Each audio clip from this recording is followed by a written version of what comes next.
삼국지 연의에서 조우는 유비, 관우, 장비 삼형제에 이어 막내로 일컬어집니다. 즉 조우는 유비 그룹에서 관우, 장비 다음으로 오래 종사하며 총애를 받았던 인물임은 분명합니다. 그러나 실제 정사에서 조우는 유비 밑에서 고위 장군직까지 오르지는 못합니다. 조은이 유비 생전에 올랐던 주기는 자포 장군직에 불과했으며 제후 역시 아니었습니다. 관우 장비와 비교해보면 차이가 상당히 크다는 사실을 알 수 있습니다. 그럼 왜 조우는 유비 생전에 고위직에 오르지 못했을까요? 개인적 능력 부족 때문일까요? 아니면 리더로서의 자질 부족일까요?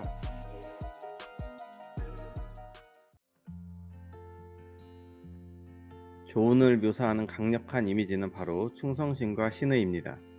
이는 정사에서나 연의에서나 모두 공통적으로 묘사하고 있는 사실입니다.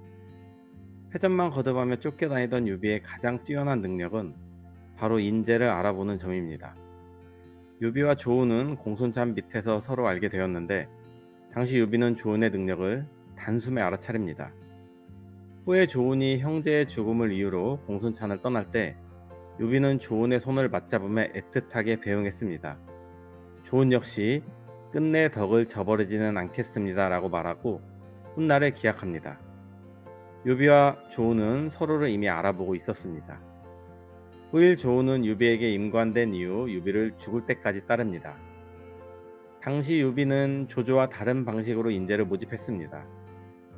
조조는 본인의 강력한 능력으로 역시 강한 능력을 가진 인재를 모집했습니다. 그러나 유비는 조조 같은 힘이 없었고 나름대로 사람을 매료시키는 자신만의 방식으로 인재를 모집합니다. 이 점이 바로 사마이 같은 야심가가 유비가 아닌 조조를 택한 이유일 것입니다. 백마장군 공손찬의 패망 이후 조우는 유비를 찾았으며 당시 유비는 조조에게 패해 원소에게 의탁하고 있었습니다. 공손찬의 죽음 이후 조운이 유비를 찾은 이유는 그의 충성심 때문인지 과거의 한 약속 때문인지는 모르겠습니다. 이렇게 유비 그룹에 합류한 조우는 유비가 평생에 거쳐 따를 가치가 있는 인물임을 간파했습니다. 당시 유비는 조운과 한 침상을 쓰며 그를 두텁게 대하였다는 기록이 있습니다. 이에 앞서 유비와 같은 침대에서 기거했던 사람은 오직 관우 장비 뿐이었습니다. 이렇게 조운에 대한 유비의 믿음은 삼국지 연의에 관우 장비 다음 가는 사형제의 근거가 되었습니다.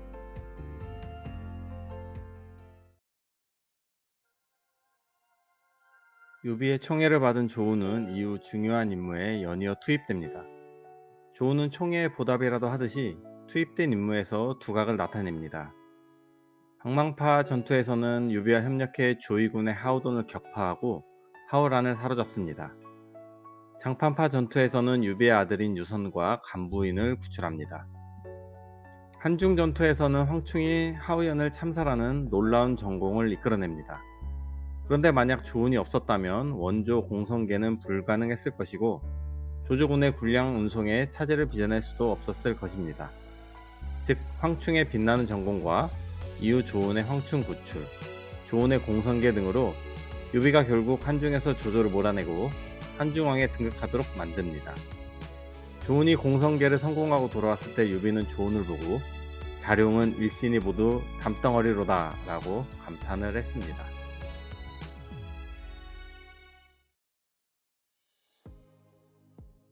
조운은 처신이 올바르고 능력 또한 뛰어났기 때문에 유비는 그를 신뢰했습니다.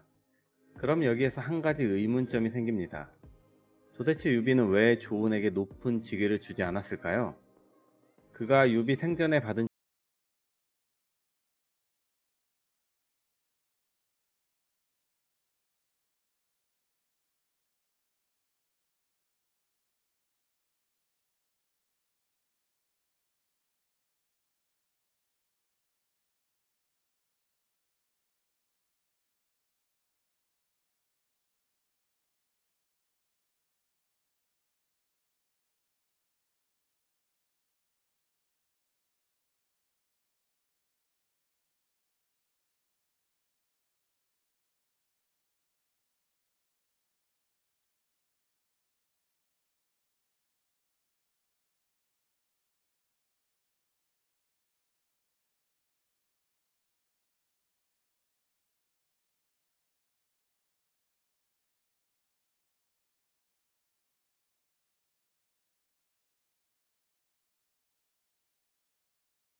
유비가 한중왕이 되었을 때 그는 오직 전후 좌우 사방장군만 임명했습니다.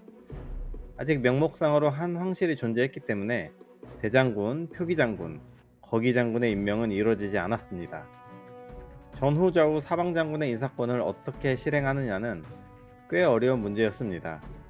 촉하는 형주 이전부터 유비와 함께했던 그룹, 형주 그룹, 익주 그룹, 입촉 이후 합류 그룹 등이 뒤섞인 연합 정권이었습니다.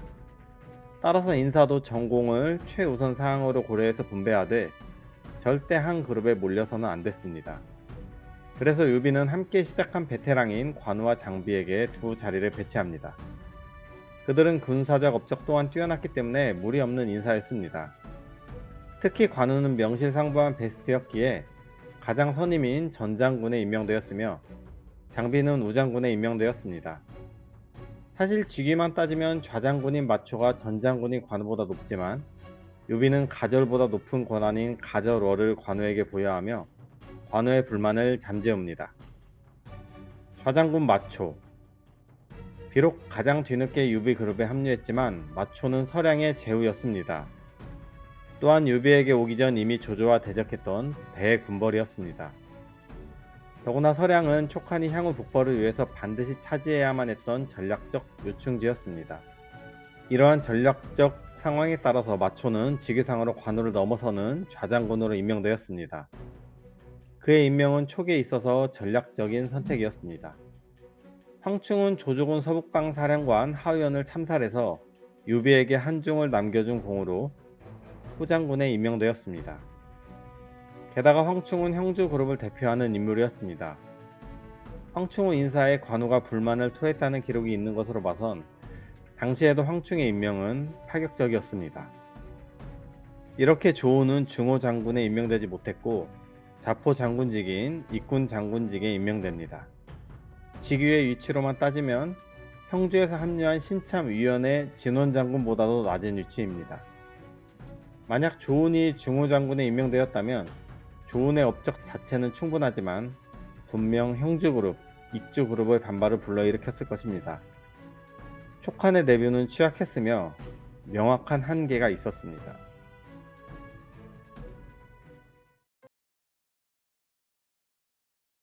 지금 우리는 조운이 돈과 인기를 쫓지 않았음을 잘 알고 있습니다. 당시 유비 또한 조운의 충성심과 강직함을 당연히 잘 알고 있었습니다. 비록 그가 중호 장군에 임명되지 않더라도 흔들리지 않고 맡은 바 소임을 다할 것을 알고 있었을 것입니다. 사실 조운은 한중왕 유비가 행한 인사에 대해서 어떤 불평도 늘어놓지 않았습니다.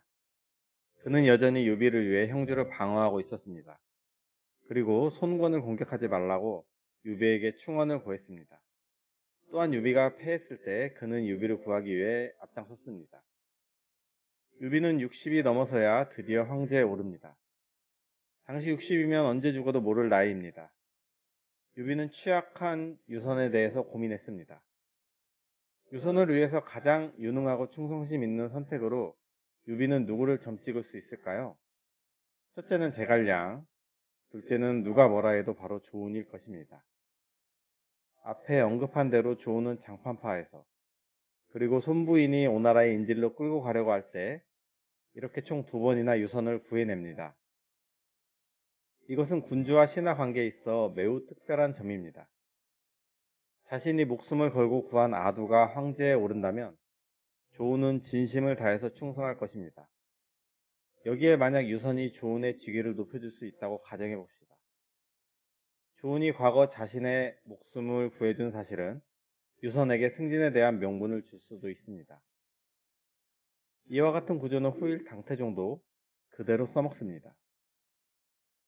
확실히 유선의 승계 이후 조운은 즉시 중호군, 정남 장군으로 임명되었고 영창 정오에 봉해집니다. 이후 진동 장군으로 다시 직위가 오릅니다.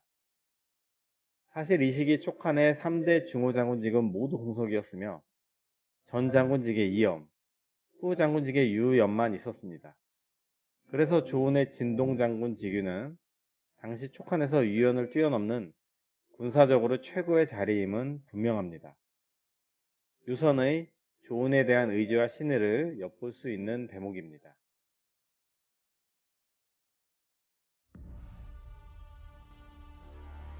결론적으로 정리해 보겠습니다.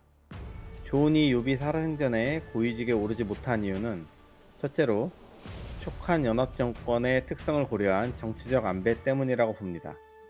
그리고 조은은 이를 이해했습니다.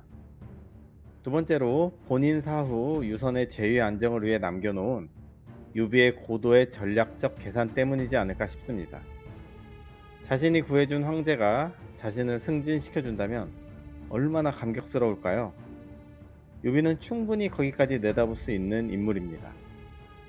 혹자는 조은이 동호출병을 말리면서 미운 털이 박혀서라고 얘기합니다. 진짜 그 일 때문에 유비가 조은에게 삐친 것이라면 유비는 황제는커녕 동네 태수조차도 되지 못할 인물입니다. 유비가 그 정도 인물이 아님을 우리는 너무나 잘 알고 있습니다. 왜 조은이 현대사회에서도 이렇게 인기가 있을까요? 그것은 거의 완벽에 가까운 인성과 항상 최선을 다해왔던 삶의 궤적 때문일 것입니다. 관우와 비교해 조은의 위치는 훨씬 낮았으나 그는 적을 얕보지도 동료를 깔보지도 않았습니다. 장비와 비교해 조은은 용기가 뒤처지지 않았으며 부하들을 학대하지도 않았습니다. 제갈량과 비교해 조은은 유비에게 충원할 정도로 더 용기 있었으며 덜 정치적이었습니다. 이런 점이 후대에 조은 별전이라는 다소 뻥카 섞인 기록까지 남겨가며 많은 이들이 조은에 열광했던 이유가 아닐까 생각됩니다. 재밌게 보셨으면 구독과 좋아요 부탁드려요. 더 좋은 영상으로 찾아뵙겠습니다.